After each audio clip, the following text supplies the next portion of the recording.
Hi Sivaranjani. இன்றைக்கி நம்ம என்ன டாபிக் பார்க்கலாம் அப்படின்னு பார்த்தீங்கன்னா ஒயிட் பாக்ஸ் டெஸ்டிங் டெக்னிக்ஸ். ஓகேவா? இந்த ஒயிட் பாக்ஸ் டெஸ்டிங் டெக்னிக்ஸ் வந்து எந்த அளவுக்கு இம்பார்ட்டண்ட் அப்படின்னு சொன்னிங்கன்னா, இது வந்து ஒரு ஒயிட் பாக்ஸ் டெஸ்டருக்கு வந்து ஒரு மேஜர் கான்செப்ட்ஸ். நீங்கள் இப்போ இனிஷியல் பீரியடில் நீங்கள் ஒரு ஃப்ரெஷராக உள்ள போர்ஸில் இந்த டெக்னிக்ஸ் உங்களுக்கு வந்து டெப்த்தாக தெரியலனாலும் பரவாயில்ல, பட் பேசிக்காக தெரிஞ்சிருக்கணும். ஸோ அதனால தான் இந்த டாபிக் வந்து நான் எடுக்கிறேன். இதில் என்னென்னலாம் இருக்குது அப்படின்னு பார்த்தீங்கன்னா, டேட்டா ஃப்ளோ டெஸ்டிங் இருக்குது, கண்ட்ரோல் ஃப்ளோ டெஸ்டிங் இருக்குது, பிரான்ச் கவரேஜ் டெஸ்டிங் இருக்குது, டிசிஷன் கவரேஜ் டெஸ்டிங் இருக்குது, ஸ்டேட்மெண்ட் கவரேஜ் டெஸ்டிங் இருக்குது. இந்த மாதிரி இவ்வளோ டைப்ஸ் ஆஃப் டெக்னிக்ஸ் அதில் வந்து இருக்குது. அதில் இப்போ ஒன்று ஒன்றா நம்ம வந்து என்னென்ன டெக்னிக்ஸ்லாம் இருக்குது அப்படின்றத நம்ம பார்க்கலாம். ஃபஸ்ட்டு பார்த்தீங்கன்னா இந்த டேட்டா ஃப்ளோ டெஸ்டிங்.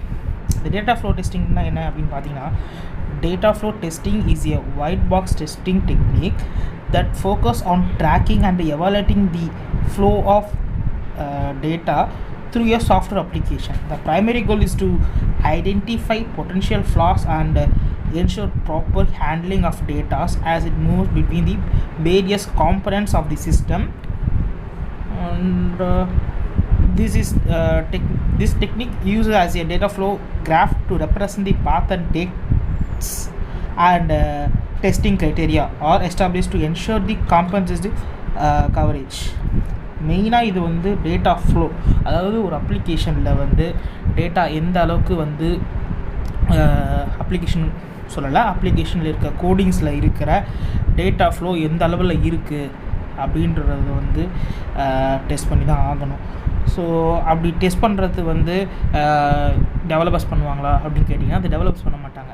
அது வந்து ஒரு டெஸ்டர் பண்ணுவாங்க. ஏன்னா சப்போஸ் ஏதாவது எரர் வருது அப்படின்னா அந்த எரரை அவங்க வந்து ரெக்டிஃபை பண்ண ட்ரை பண்ணுவாங்க. ஆஸ் அ டெஸ்டராக டெவலப்பர் மாதிரி சேர்த்து பார்ப்பாங்க. அதுக்கு கோடிங் நாலேஜ் வந்து இருக்கணும். அதனால தான் ஒயிட் பாக்ஸ் டெஸ்டிங்க்கு கோடிங் நாலேஜ் இருக்கணும்னு நான் வந்து முன்னாடியே நான் சொல்லியிருப்பேன் கிளாஸஸில். ஏன் இந்த ஒயிட் பாக்ஸ் டெஸ்டர் மட்டும் கோடிங்கை தெரிஞ்சிருக்கணும், ஆஸ் வெல் அஸ் டெஸ்டிங்கும் பார்க்கணும் அப்படின்னா, ஃபுல் கோடிங்கை வந்து நீங்களே டைப் பண்ணி ஒர்க் பண்ண போகிறது கிடையாது. ஓகேவா? ஆனால் அந்த டவுட்ஸ், அந்த டெவலப்பர்ஸ் தப்பு பண்ணுற இடத்துல அந்த பக்கை நீங்களே ரெக்டிஃபை பண்ணி ஃபிக்ஸ் பண்ணுற ஒரு கேப்பபிலிட்டி இருக்கணும். அது மாதிரி ஒரு தலையை சுற்றி மூக்க தொடுற மாதிரி டெவலப்பர்ஸ் ஏதாவது கோடிங் எழுதுனாங்கன்னா, ஏன் இதை இப்படி எழுதலாமே அப்படின்ற ஒரு சஜெக்ஷன் கொடுக்கணும். ஏன்னா இதெல்லாம் கிளைண்ட்டு வந்து ஒரு அப்ளிகேஷனில் கிளிக் பண்ண உடனே அவுட்புட் எதிர்பார்ப்பாங்க. எந்த கிளைண்ட்டுமே அப்படி தான் எக்ஸ்பெக்ட் பண்ணுவாங்க. ஸோ உங்களோட கோடு வந்து ரொம்ப பெருசாக லென்த்தியாக இருந்து சுற்றி வளைச்சி அந்த இடத்துக்கு வருது அப்படின்னா, அப்போ அதை விட ஷார்ட்டாக இருந்துச்சுன்னா அதை தான் வந்து ப்ரிஃபர் பண்ணணும். ஸோ இதுதான் வந்து எல்லா இடத்துலையும் பண்ணுவாங்க. ஆனால் அப்படி பண்ண சொல்ல கரெக்டான டேட்டா கூட ஃப்ளோ ஆகிட்டு எனக்கு அவுட்புட் வந்து வரணும். தப்பான டேட்டாவில் ஃப்ளோ ஆகிட்டு எனக்கு தப்பான ஆன்சர் வர்றதுக்கு வந்து எனக்கு வந்து அந்த அப்ளிகேஷனே நான் வேணான்னு சொல்லுவேன், நான் ஒரு கிளைண்ட்டாக இருந்தேன் அப்படின்னா. ஏன்னா எனக்கு தேவை நான் என்ன இன்புட் கொடுத்தா என்ன அவுட்புட் வரணுன்றது நான் உனக்கு சொல்லிட்டேன். அதுதான் எக்ஸ்பெக்டட். ஓகேவா? எனக்கு ஆக்சுவலாக தப்பாக வந்துச்சு அப்படின்னா எனக்கு அது அந்த அப்ளிகேஷனை நான் வந்து இப்படி எடுத்துப்பேன். ஸோ எனக்கு அது வேணாம், எனக்கு கரெக்டாக பண்ணி கொடுங்க, நான் மறுபடியும் ரீஅப்ளை பண்ணுவேன், எனக்கு மறுபடியும் பண்ணி கொடுங்க அப்படின்னு சொல்லிட்டு இந்த மாதிரி ஒரு டெஸ்ட் பண்ணணும். நம்ம டெவலப்பர்ஸோட சோர்ஸ் கோடை வாங்கி அவங்க எப்படி என்ன பண்ணியிருக்காங்க அதெல்லாம் செக் பண்ணி பார்க்கணும். இது ஏன் இப்படி பண்ணுறோன்னா, இது வந்து இதெல்லாம் என்ஷூர் பண்ணோம் அப்படின்னா அக்யூரசி, கன்சிடென்சி, அப்புறம் security of the data processing within the software, இந்த மாதிரி ஏகப்பட்ட ஆப்ஷன்ஸ் உண்டு. ஓகேவா? இதில் வந்து நெக்ஸ்ட்டு பார்த்தோன்னா கண்ட்ரோல் ஃப்ளோ டெஸ்டிங்னா பார்க்கலாம். Control flow testing is a white box testing technique that focus on accessing the path and the sequence of the execution within the software program. The primary goal is to ensure that the control flow, which represent the order within the statement, branches and loops, are executed function as intended.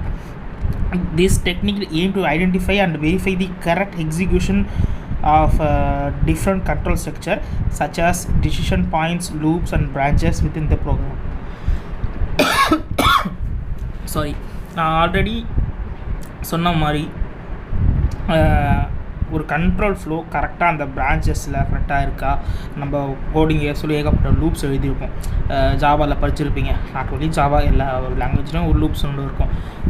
அந்த லூப்ஸ்லாம் கரெக்டாக execution நடக்குதா, decision பாயிண்ட்ஸ்லாம் நான் expect பண்ண மாதிரி கரெக்டான டிசிஷனுக்கு போகுதா, இந்த மாதிரி அப்படி போகலன்னா அந்த ஃப்ளோவை கண்ட்ரோல் பண்ணி கரெக்டான அவுட்புட் வரணும். ஸோ இது எல்லாத்தையும் கண்ட்ரோல் பண்ணுறதுக்கு தான் கண்ட்ரோல் ஃப்ளோ டெஸ்டிங். இந்த டெஸ்டிங்கை வந்து நீங்கள் ஒயிட் பாக்ஸ் டெஸ்டராக இருந்தால் கண்டிப்பாக பண்ணணும். இப்போ நம்ம பார்த்துட்டு இருக்க எல்லா டெக்னிக்ஸுமே ஒரு ஒயிட் பாக்ஸ் டெஸ்டர் வந்து கண்டிப்பாக டெஸ்ட் பண்ணி தான் ஆகணும். ஓகேவா? இதில் அவங்க வந்து ஏதோ ஓகே இதெல்லாம் வேணாம் இப்போதைக்கு அப்புறம் பண்ணிக்கலாம் அப்படின்ற மாதிரி ஆரம்பிச்சிங்கன்னா எண்ட் ஆஃப் த பீரியடில், ஐ மீன் ஒரு ப்ராஜெக்ட் முடிகிற தருணத்தில் ஏகப்பட்ட இஷ்யூஸ் வரும். ஒரு ஃபைனல் ஸ்டேஜில் நிற்க சொல்ல ஏகப்பட்ட இஷ்யூஸ் வந்துச்சுன்னா கிளைண்ட் பார்த்தோன்னா நீ எல்லாம் என்ன டெஸ்டர்ன்ற மாதிரி கிளைண்ட்டே டேரெக்டாக அவங்கள வந்து ப்ளேம் பண்ணுவாங்க. இது ப்ளேம் பண்ணுறதுன்னு சொல்ல முடியாது, திட்டு வாங்குவீங்க கண்டிப்பாக. ஸோ உங்கள் ஆஃபீஸில் உங்களுக்கு நல்ல பேரும் இருக்காது. ஸோ உங்களுக்கு ஆஃபீஸில் நல்ல பேர் இருக்கணும்னு நீங்கள் ஃபீல் பண்ணிங்கன்னா உங்கள் அப்ளிகேஷனை முடிஞ்ச அளவுக்கு சீக்கிரமாக டெஸ்ட் பண்ணி ரிசல்ட்டு கொடுக்க பாருங்கள். இப்போ நீங்கள் ஃப்ரெஷர்ன்றதுனால இப்போது இந்த ஒயிட் பாக்ஸ் டெஸ்டிங்லாம் ஒன்றும் அவசியம் கிடையாதுல்ல. பட் தெரிஞ்சுக்கோங்க, ஆஃப்டர் உங்களுக்கு ஒரு 2 இயர்ஸ் எக்ஸ்பீரியன்ஸுக்கு அப்புறம் நீங்கள் ஒயிட் பாக்ஸ் டெஸ்டராக மூவ் ஆகிட்டிங்கன்னா இதை பற்றி இன்டெப்த்தாக வந்து நம்ம பார்க்கலாம். ஓகேவா? ஆனால் இப்போ இனிஷியல் பேட்டில் உள்ள போஸ்ட்டில் என்ன டெக்னிக் உங்களுக்கு தேவைப்படும் அப்படின்னு நீங்கள் யோசிச்சிங்கன்னா பிளாக் பாக்ஸ் டெஸ்டிங் டெக்னிக். ஓகேவா? இப்போ எப்படி ஒயிட் பாக்ஸ் இருக்கோ அதே மாதிரி தான் பிளாக் பாக்ஸுக்கும் இருக்கும். ஸோ அந்த பிளாக் பாக்ஸ் டெஸ்டிங்கை வந்து நம்ம நெக்ஸ்ட் கிளாஸில் வந்து பார்க்கலாம். ஓகேவா? இப்போ வந்து தேர்டாக என்ன இருக்குது அப்படின்னு பார்த்தீங்கன்னா branch coverage testing. Branch coverage டெஸ்டிங்னால் என்ன அப்படின்னு பார்த்தீங்கன்னா அதுவும் இது ஒயிட் பாக்ஸ் டெஸ்டிங் மெத்தட் தான். இது என்ன பண்ண போகுது அப்படின்னா பிரான்ச்சஸை அந்த டிசிஷன்ஸ்லாம் கரெக்டாக இருக்கா, சோர்ஸ் கோடு கரெக்டாக எக்ஸிக்யூட் ஆகுதா, இது எல்லாத்தையும் அனலைஸ் பண்ணி நம்மளுக்கு வந்து கரெக்டான அவுட்புட் வருதான்றலாம் கரெக்டாக அந்த ஸ்ட்ரக்சருக்குள்ளே தான் எல்லா அவுட்புட்டாக வருதான்ட்டு செக் பண்ணி நம்மளுக்கு கொடுக்கும். இப்படி பிரான்ச் கவரேஜ் டெஸ்டிங்கோ அப்புறம் ஸ்டேட்மெண்ட் கவரேஜ் டெஸ்டிங் நம்ம நெக்ஸ்ட் பார்க்க போகிறோம் இல்லையா, அதுவுமே சரி. கடைசியாக ஃபைனலாக வந்து டிசிஷன் கவரேஜ் டெஸ்டிங். இது எல்லாமே வந்து ஃபுல்லாக நம்மளோட ஒயிட் பாக்ஸ் டெஸ்டிங்கோட சோர்ஸ் கோடு, அதாவது டெவலப்பர்ஸ் இவங்களை சுற்றியே தான் நடக்கும். ஓகேவா? ஸோ எதுவுமே ஒன்று நீங்களாக அவுட்புட்டை வந்து ஒரு பக்கை வந்து ஃபிக்ஸ் பண்ணி அதை ஃபிக்ஸ் பண்ணிட்டு டெஸ்டரோட டொமைனில் ரன் பண்ணி ஒரு பில்டை எடுத்து அந்த பில்டை டெஸ்ட் பண்ணி பார்த்து உங்களுக்கு அந்த பக்கு ஃபிக்ஸ் ஆகிருக்கா இல்லையான்றதெல்லாம் நீங்களே பண்ணணும். அந்த மாதிரி கோடை வந்து நீங்கள் எவாலுவேட்டும் பண்ணணும். ஓகே, ஆஸ் எ டெஸ்டராக. ஏன்னா கிளைண்ட் டெவலப்பர் வந்து கோடை எவாலுவேட் பண்ணி எவ்வளோ நல்லா எழுதியிருக்கா அந்த கோடை அப்படின்றது எவாலுவேட்டும் பண்ணுற மாதிரி உங்களுக்கு சுச்சுவேஷன்ஸ் வரும் இந்த ஒயிட் பாக்ஸ் டெஸ்டிங்கில். அந்த தருணங்கள்லாம் நீங்கள் தான் உங்களுக்கு நீங்களே யூட்டிலைஸ் பண்ணிக்கிட்டு அந்த டவுட் அண்ட் கிளாரிஃபிகேஷன்ஸ்லாம் நீங்கள் தான் வந்து கிளியர் பண்ணிவிட்டு அந்த அப்ளிகேஷனை மூவ் ஆன் பண்ணுறதுக்கு as a white box tester தான் அந்த இடத்துல வந்து ஒர்க் பண்ணுவாங்க. ஓகேவா?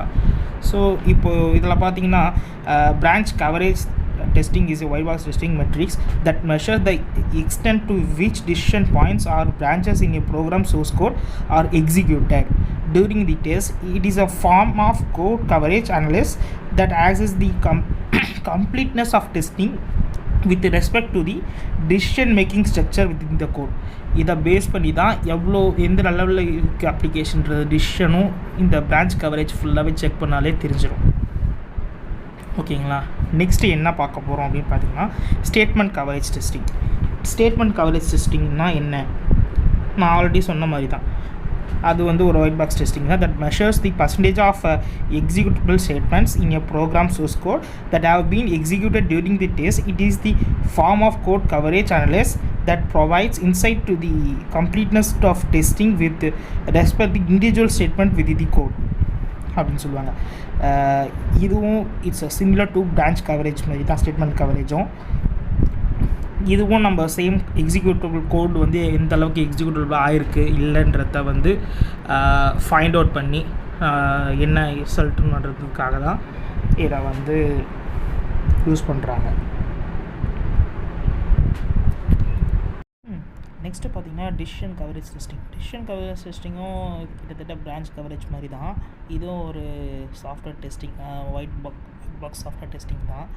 இது என்ன எவாலுவேட் பண்ணோம் அப்படின்னு பார்த்தீங்கன்னா, execution of decision points are branches in the program source code during the testing. The primary objective is to ensure that all the possible outcomes of conditional statements such as if else or switch statements are exist அப்படின்வாங்க. இது actually வந்து decision coverage, அதாவது வந்து இந்த codings வந்து எவ்வளோ வந்து போயிருக்கு, என்ன பண்ணுறது, எல்லா டிசிஷன்ஸும் இந்த டிசிஷன் கவரேஜ் டெஸ்டிங் மூலிமா தான் ஒரு டிசைட் பண்ணுவாங்க. ஸோ இது இந்த மாதிரி இதெல்லாம் வந்து ஒயிட் பாக்ஸ் டெஸ்டிங்கோட டெக்னிக்ஸு. இப்போ இதே மாதிரி நெக்ஸ்ட்டு வந்து பிளாக் பாக்ஸ் டெக்னிக்ஸ்னால் என்ன அப்படின்றத வந்து நம்ம நெக்ஸ்ட் கிளாஸில் பார்க்கலாம். ப்ரீவியஸாக கொடுத்துருக்க கிளாஸஸ்லாம் நோட்ஸ்லாம் நோட் பண்ணிக்கோங்க, ஓகேங்களா? அது ப்ரீவியஸ் வீடியோஸில் வந்து இருக்குது. எல்லோரும் போய்ட்டு வீடியோ பாருங்கள், சப்ஸ்கிரைப் பண்ணுங்கள், ஓகேவா? பாய்.